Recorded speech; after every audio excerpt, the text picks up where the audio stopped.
Hello friends, good morning. നമ്മുടെ LITV സീരിയലിലേക്ക് എല്ലാവർക്കും സ്വാഗതം. ഇന്ന് ഒരു സംഘം കുറേ ആൾക്കാരിരുന്ന് മയക്കുമരുന്ന് ഈ സ്കൂൾ പിള്ളേരെയൊക്കെ വിളിച്ചുകൊണ്ട് വരുത്തിയിരുന്ന് വലിപ്പിക്കുകയും അതുങ്ങളെ നിർബന്ധിക്കുകയും ഒക്കെ ചെയ്യുക കേട്ടോ.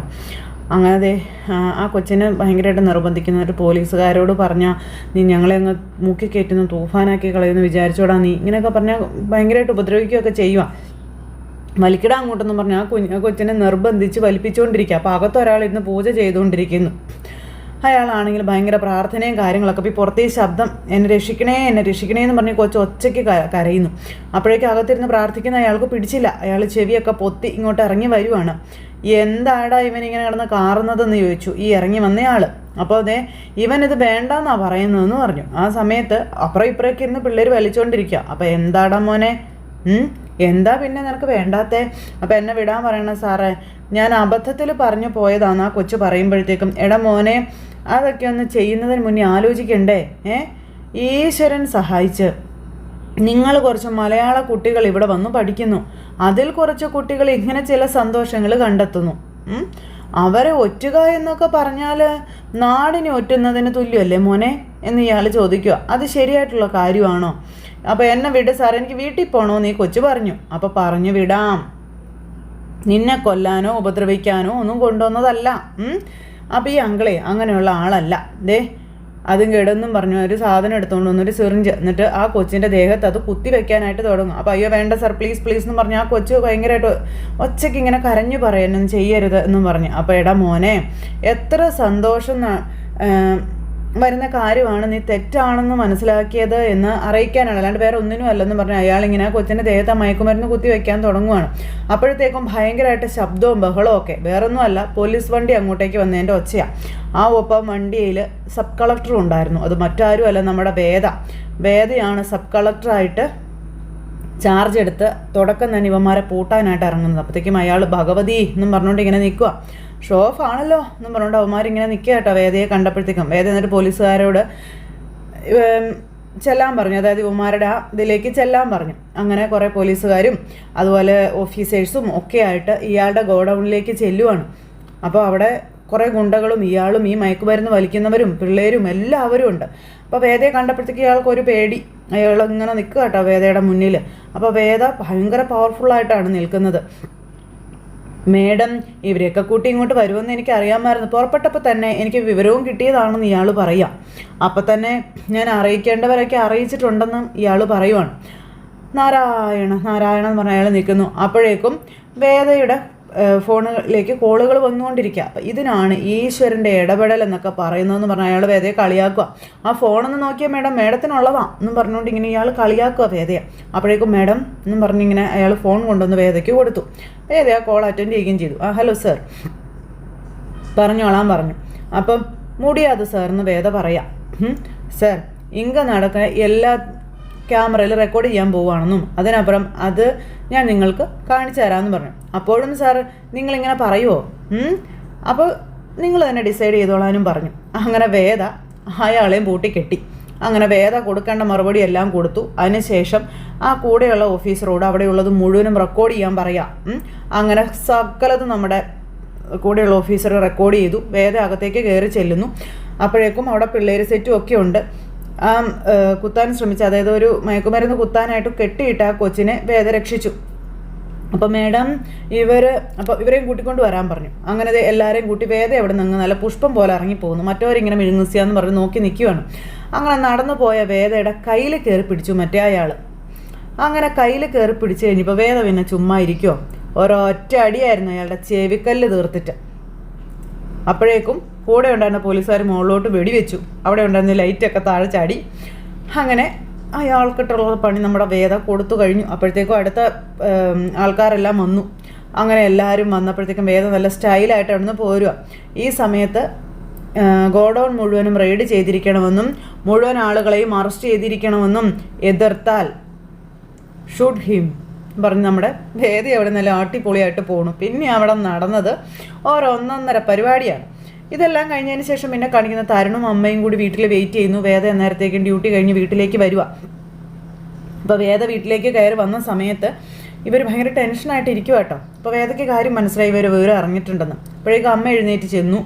അമ്മ എഴുന്നേറ്റ് ചെന്നിട്ട് എന്ത് പണിയാ മോളെ നീ കാണിച്ചതെന്ന് ചോദിച്ചു. അപ്പോൾ എന്താ അമ്മേ, എന്താ താനെന്തിനാ എക്സൈസിനെയും പോലീസിനെയും കൂട്ടി റെയ്ഡിന് പോയതെന്ന് തരുൺ ചോദിക്കാം. അതിൻ്റെ ഡ്യൂട്ടി അല്ലേ എന്ന് ചോദിക്കുമ്പോൾ തരുൺ ഇങ്ങനെ അമ്മയെ നോക്കുക. എൻ്റെ അമ്മ ഇത്ര റിസ്ക് ഉള്ള കാര്യങ്ങളൊക്കെ ചെയ്യണമെന്ന് ചോദിച്ചു.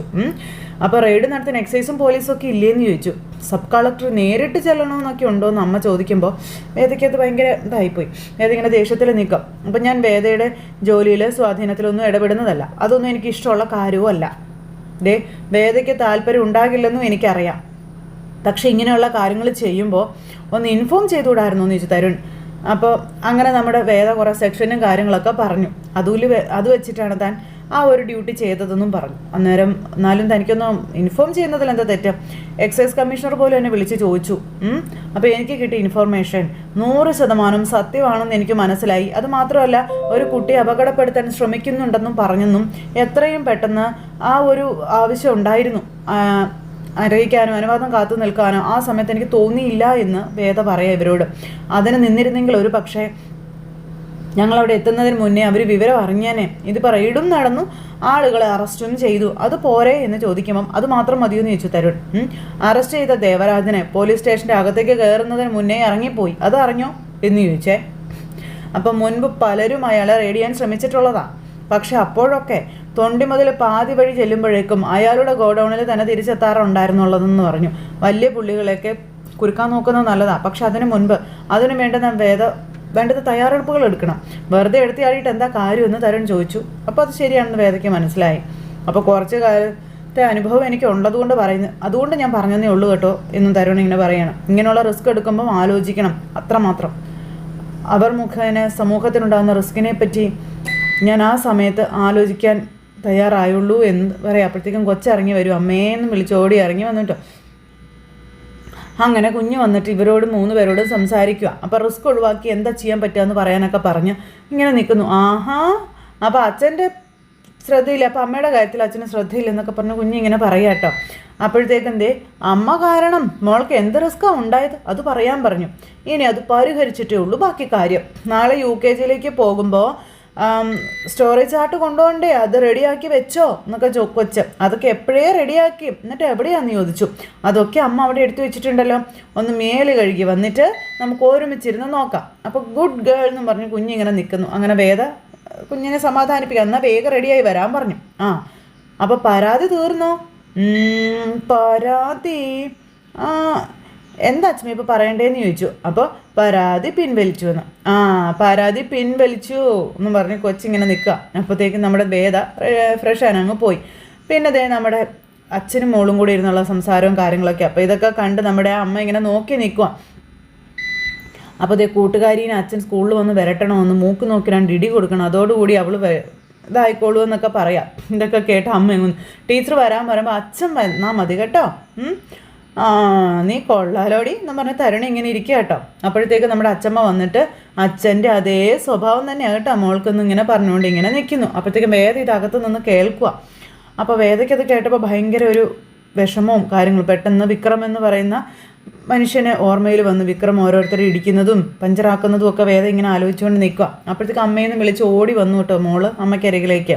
അപ്പോൾ വേദ ഇങ്ങനെ കുഞ്ഞിനെ കെട്ടിപ്പിടിച്ച് തലോടി ഇങ്ങനെ നിൽക്കുക. അപ്പോൾ എന്താ അമ്മ എന്താ ചിന്തിക്കണേ എന്നിങ്ങനെ മോള് ചോദിച്ചു കേട്ടോ. അപ്പോൾ മോളെ എടുത്ത് അവിടെ ഇങ്ങനെ ഇരുത്തിയിട്ട് ഒന്നുമില്ല. അപ്പോൾ ചാർട്ട് റെഡിയാക്കിയത് കാണണ്ടേ എൻ്റെ മോൾക്കൊന്ന് ചോദിച്ചു. അപ്പോൾ കാണണമെന്ന് പറഞ്ഞു. അമ്മ കുളിച്ചിട്ട് വരട്ടെ കേട്ടോ എന്നും പറഞ്ഞ് വേദ എന്നിട്ട് ഫ്രഷ് ആവാൻ പോയി. അത് കഴിഞ്ഞതിന് ശേഷം കുറേ തമിഴന്മാരെയാണ് കാണിക്കുന്നത്. അപ്പോൾ നമ്മുടെ ദേവരാജനും ഒക്കെ ഉണ്ട്. അവരെല്ലാവരും കൂടെ വന്നിരുന്ന് ഇങ്ങനെ ഈ ഒരു ഇന്നലെ നടന്ന റെയ്ഡിനെ പറ്റിയുള്ള കാര്യങ്ങളെല്ലാം സംസാരിക്കുക. അപ്പോൾ വേറൊരാളെ വിളിച്ചു. അപ്പോൾ കേസൊന്നും വരാതെ ബാക്കി കാര്യങ്ങൾ ഞാൻ ചെയ്തോളാം തുടങ്ങിയ കാര്യങ്ങളൊക്കെ പറയുന്നു. പിന്നെ സബ് കളക്ടർ നേരിട്ട് വന്ന് നടത്തിയ കാര്യമായതുകൊണ്ട് അങ്ങനെ ഇങ്ങനെയൊന്നും അതിൽ നിന്ന് ഊരിപ്പോരാൻ പറ്റില്ല എന്നുള്ള കാര്യങ്ങളും പറയുന്നു. പക്ഷെ ബാക്കി കാര്യങ്ങളെല്ലാം താൻ നോക്കിക്കോളാമെന്നും പറഞ്ഞു വന്ന ആ ഒരു കൗണ്ടറെ പോലെയുള്ള ഒരാൾ അയാൾ ഇങ്ങനെ സംസാരിക്കുക. ഇതേസമയം പിന്നെ കാണിക്കുന്ന വേദ കേട്ടോ. വേദ ഇങ്ങനെ കൊച്ചിനുള്ള ചാർട്ടും കാര്യങ്ങളൊക്കെ റെഡിയാക്കി കൊടുത്തുകൊണ്ടിരിക്കുന്നു. അതിനുശേഷം കുഞ്ഞിന് കഥ പറഞ്ഞു കൊടുക്കുന്നു. അതായത് ആ കഥ എന്ന് പറഞ്ഞിട്ടുണ്ടെങ്കിൽ വിക്രം വേദയെ വിവാഹം കഴിക്കാനിടയായ ആ കഥയാണ് പറഞ്ഞു കൊടുക്കുന്നത്. ആ കഥയെല്ലാം കേട്ട് നമ്മുടെ കുഞ്ഞിങ്ങനെ അന്തം വിട്ടിരിക്കുവാണ്. അപ്പോൾ രാജകുമാരി എന്ത് ചെയ്തു എന്ന് ചോദിച്ചു. അപ്പോൾ രാജകുമാരനും എന്നുള്ളൊരു കണ്ടിട്ടാണ് നമ്മുടെ വേദ കഥ പറഞ്ഞു കൊടുക്കുന്നത്. ആ സമയത്ത് വേദ രാജകുമാരി ആ ഒരു ഇത് തൻ്റെ രാജ്യം വിട്ടതും പിന്നെ രാജകുമാരൻ്റെ കൊട്ടാരത്തിലേക്ക് ചെന്ന് തുടങ്ങിയുള്ള എല്ലാ കാര്യങ്ങളും വേദ പറയുവാണ്. അങ്ങനെ നമ്മുടെ വേദ തൻ്റെയും തൻ്റെ ഭർത്താവായ വിക്രത്തിൻ്റെയും കഥ തൻ്റെ കുഞ്ഞിനോട് പറയുവാണ്. അങ്ങനെ ദേ നമ്മുടെ കുഞ്ഞി കഥയൊക്കെ കേട്ട് ഇങ്ങനെ ഇരിക്കുക. അപ്പോൾ വേദ പറഞ്ഞ കഥകളൊക്കെ കേട്ട് അമ്മ അങ്ങോട്ടേക്ക് വരുന്നു. അപ്പോൾ വലിയ ദുഷ്ടന്മാർ വന്നാൽ ചക്രവർത്തി അവരെ തോൽപ്പിച്ച് ഓടിച്ചോളൂ എന്ന് പറഞ്ഞു. മതിയോ എന്നിങ്ങനെ അച്ഛമ്മ. അപ്പം മതി എന്ന് പറഞ്ഞ് കുഞ്ഞിരിക്കുക. അവൾക്ക് കഥ ഇഷ്ടമായോ എന്ന് ചോദിച്ചപ്പം ഇഷ്ടമായെന്ന് പറഞ്ഞു. അപ്പോൾ ദേ ഈ ചിത്രങ്ങളൊക്കെ നോക്കി ക്ലാസ്സിൽ ഉഗ്രനായിട്ട് പ്രസൻറ്റ് ചെയ്യണം, എനിക്കും ഫസ്റ്റും വാങ്ങും ഞാനെന്നൊക്കെ കുഞ്ഞിങ്ങനെ പറയാം. മിടിക്ക് കുട്ടി, ഇനി നമുക്കിതൊക്കെ എടുത്തു വെക്കണ്ടേ, സ്കൂളിൽ കൊണ്ടുപോകണ്ടേ എന്ന് ചോദിച്ചുകൊണ്ട് അമ്മ ഇങ്ങനെ കുഞ്ഞിനെ പറഞ്ഞു വിടും. അപ്പോൾ കുഞ്ഞങ്ങ് പോയി കഴിഞ്ഞപ്പോഴത്തേക്കും അമ്മ വേദയെ നോക്കി ഇങ്ങനെ നിൽക്കുക കേട്ടോ. അപ്പോൾ വേദ ഇങ്ങനെ അമ്മയെ ഇങ്ങനെ നോക്കി, എന്നിട്ട് അമ്മയുടെ അരികിൽ നിന്ന് ആ ഒരു ശ്രദ്ധ മാറ്റാൻ വേണ്ടി വേദ ഇതെല്ലാം എടുത്തുകൊണ്ട് അങ്ങ് ഇറങ്ങിപ്പോയി. ആ അമ്മ ഇങ്ങനെ വേദയെ തന്നെ നോക്കി നിൽക്കുന്ന ഒരു സിറ്റുവേഷൻ കാണിച്ച് ഇന്നത്തെ കഥ അവസാനിച്ചു. അപ്പോൾ എല്ലാവരും കാത്തിരുന്ന് കാണണം കേട്ടോ. എല്ലാവർക്കും നല്ലൊരു ദിവസം ആശംസിക്കുകയാണേ. എല്ലാവരുടെയും സപ്പോർട്ടിനും സ്നേഹത്തിനും ഒത്തിരി നന്ദി അറിയിക്കുന്നു. വീണ്ടും കാണുന്നത് വരെ എല്ലാവർക്കും ടാറ്റാ.